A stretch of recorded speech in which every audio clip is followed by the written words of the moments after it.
Bonjour à tous, bienvenue sur la Monde de BD, chapitre 2, et aujourd'hui on va parler d'Aqua Blue. Aqua Blue, c'est avant tout l'histoire de Delcourt, car c'est leur premier gros succès en librairie, ce qui va leur donner ensuite une assise financière suffisante pour pouvoir grandir exponentiellement. Aqua Blue est d'abord publié pas par Delcourt, mais par Argonaut, qui était un magazine hebdomadaire ou mensuel, là je pense que ça doit être un mensuel, qui a publié les premières planches d'Aqua Blue. Guy Delcourt a vite repéré le potentiel de la bande dessinée et a proposé aux deux auteurs, Kaito et Vatine, de rejoindre son écurie, qui était alors naissante, et de lancer Aqua Blue dans le grand bain de l'édition. Le premier volume sort en 88, le deuxième en 89, et c'est littéralement vraiment le troisième volume que vous voyez là, qui sort en 90, qui lance la série, et qui permet au public de redécouvrir le volume 1 et le volume 2, et qui permet d'augmenter radicalement le public et le succès d'Aqua Blue. Quatrième volume sorti en 93, donc on voit déjà l'impact du succès entre le temps de sortie du troisième et du quatrième volume. Et on a un long break entre le quatrième et le cinquième volume qui clôture le premier cycle. Et ce break vient d'un clash éditorial en réalité entre Vatine et Kaito sur la suite à donner à Aqua Blue. Je soupçonne aussi, sans avoir jamais discuté plus, plus avec évidemment avec les gens concernés, ou même en cherchant un peu plus, que le succès d'Aqua Blue donne d'autres idées en réalité, spécialement à Vatine. Et on se retrouve on se retrouve à avoir un break de 5 ans avant la sortie du volume 5. Et le volume 5, c'est plus le même dessinateur, il s'agit de Tota, qui lui reprend le flambeau, où on voit un changement radical au niveau des graphismes. On voit ici par exemple une planche du volume 4 dessinée par Vatine, et là on voit une planche du niveau 5 où on n'a plus du tout le même style graphique, où ça gâche un petit peu la conclusion du volume du premier cycle, même si l'histoire en elle-même arrivé au moment où il fallait clôturer.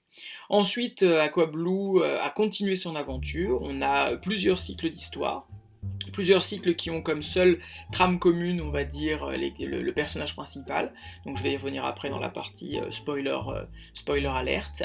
On a donc un deuxième cycle qui sort très peu de temps après, un troisième cycle, un quatrième cycle, et on a aujourd'hui un cinquième cycle où cette fois-ci on n'a plus aucun rapport avec l'auteur original Kaito. On a une nouvelle équipe complète avec un nouveau graphisme qui est très différent des graphismes précédents, alors que le volume 4 s'était rapproché du graphisme original. Le cycle 4 par contre s'était rapproché du graphisme original. On a un cycle 5 qui est vraiment fait à l'ordinateur, qui est très joli, et qui nous ramène sur Aqua Blue, parce que les cycles 2, 3 et 4 nous avaient fait voyager dans l'univers de l'Aqua Blue, mais avaient quitté la planète en elle-même, alors que là on est de retour sur Aqua Blue. Alors de quoi parle Aqua Blue ? Aqua Blue suit les aventures de Nao, un terrien recueilli sur la planète Aqua Blue.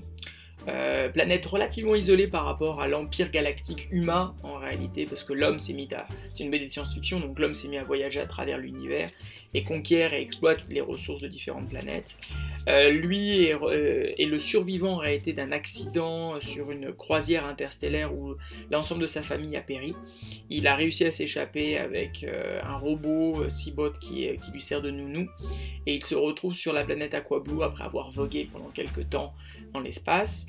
Il est accueilli et recueilli par l'espèce autochtone, une espèce autochtone qu'on voit ici, qui est de forme humanoïde, mais qui est bleue et qui est donc adaptée en réalité à l'environnement aquatique massif, puisque ça doit être 98% d'océan sur Aqua Blue et quelques atolls perdus au milieu de nulle part. Lui-même est donc élevé sur cette planète jusqu'à son adolescence, complètement isolé des contacts avec les terriens, jusqu'à évidemment... à sa maturité, l'arrivée d'une mission d'exploration sur Aqua Blue. Et ce qui va entraîner toute une série d'aventures rocambolesques pour Nao et ses comparses. Donc là, petit spoiler, donc si vous voulez pas que je vous détruise l'histoire, accélérez la vidéo jusqu'à la fin, jusqu'à revoir le symbole spoiler alerte. Donc Nao se retrouve confronté aux humains, tout d'abord à une mission d'exploration dirigée par Cyril Dupré, et qui est en réalité qui masque en réalité une arrivée d'un industriel, Texaco, qui est un gros producteur d'énergie bien pourri de chez pourri, qui veut transformer Aquablue dans une grande banquise en créant de l'énergie, en refroidissant l'eau et en pompant de l'énergie de l'eau de l'océan d'Aquablue. Évidemment, ça se passe pas bien, les autochtones se révoltent, ça entraîne une guerre civile.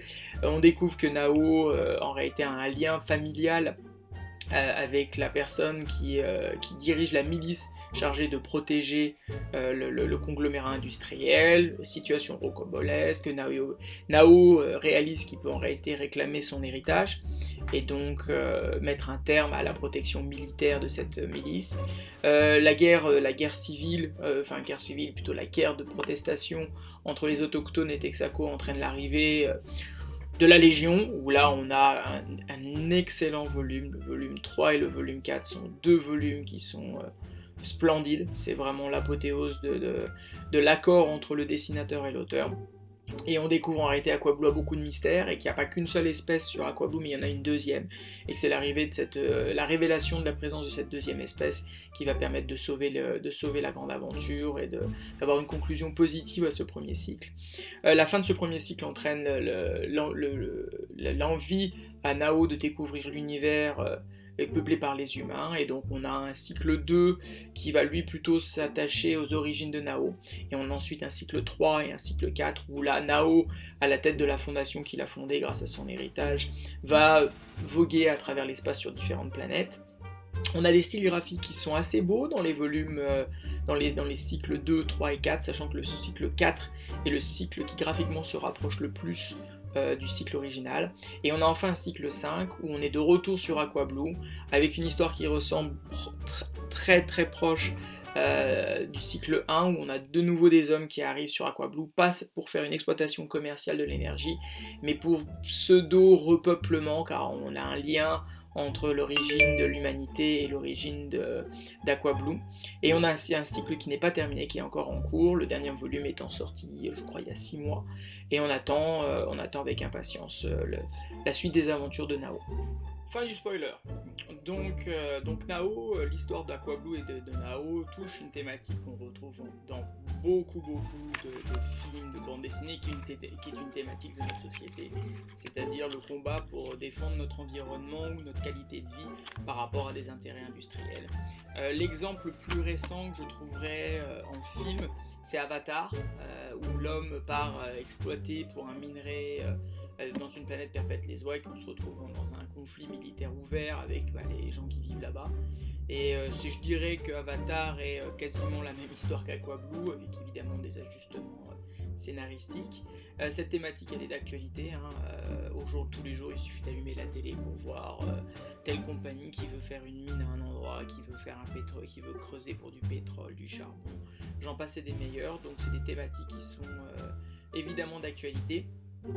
Alors, Aquablue, ça représente quoi ? Ah, voilà les volumes. Mon dieu, c'est lourd.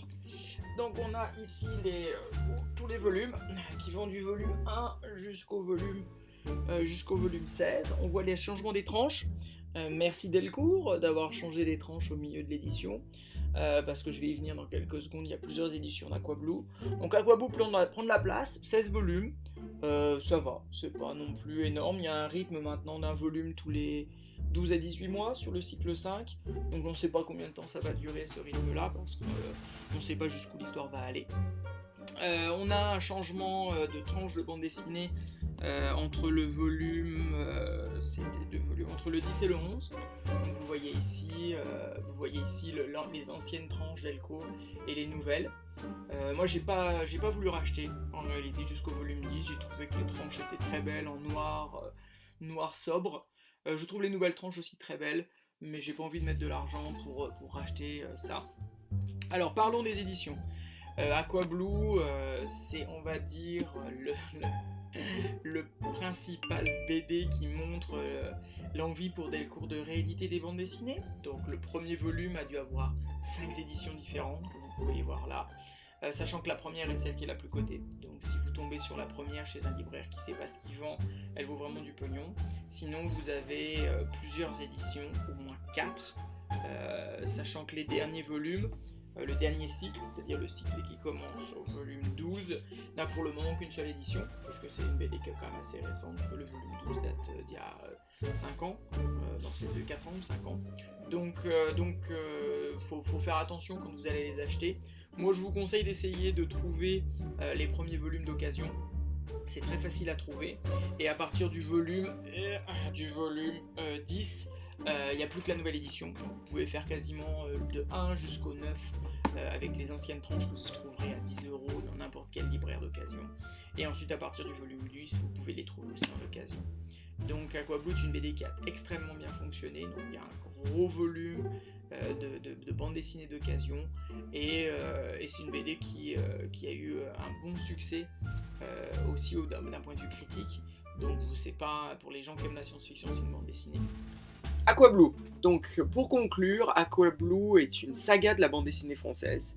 C'est une BD qui compte et qui a compté. Le dernier cycle, donc le cycle 5, s'est terminé il y a peu. Le dernier volume 17 étant sorti il y a à peu près un an. On parle d'une BD mature, évidemment assez facile à trouver. J'ai évoqué précédemment dans la vidéo, c'est assez facile de trouver des volumes d'occasion.